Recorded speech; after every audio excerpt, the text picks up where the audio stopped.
Meanwhile, there are more allegations coming in of torture concerning the U.S. detention center at Guantanamo Bay in Cuba. The charges coming from 3 terror detainees who've now been released into the custody of British authorities. Here's our international security correspondent, Paula Newton. Wolf, more Guantanamo detainees have made their way home today, and they've taken their allegations of torture home with them.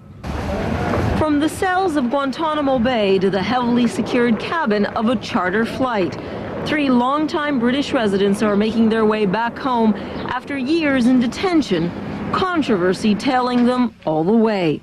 Jamil Albana, Omar Daganis, and Abdanor Samour will return to British soil within hours. Under a security arrangement with American authorities, British investigators will detain and question them, highlighting the nagging problem facing all released Guantanamo detainees: how to prove they are innocent. I don't think any of these men are dangerous. I don't think they're a threat to anyone in Britain or beyond. The former detainee's American lawyer says he's seen the evidence against his clients. He's interviewed them in Guantanamo. He says the U.S. government has no evidence to prove they are or ever have been dangerous terrorists. This is the picture of our dads on our shirts. Which is what their families back in Britain have been trying to prove for years. But the Bush administration maintains the 3 have terror links and should be considered dangerous.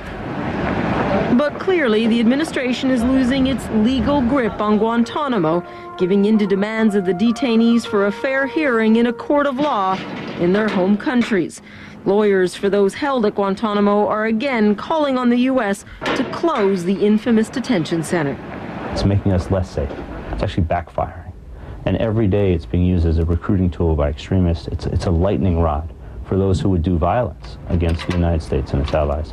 It simply must stop. All of this underscores the continuing legacy of Guantanamo, with the Bush administration at a loss as to how to close it and what to do with the remaining detainees. Wolf?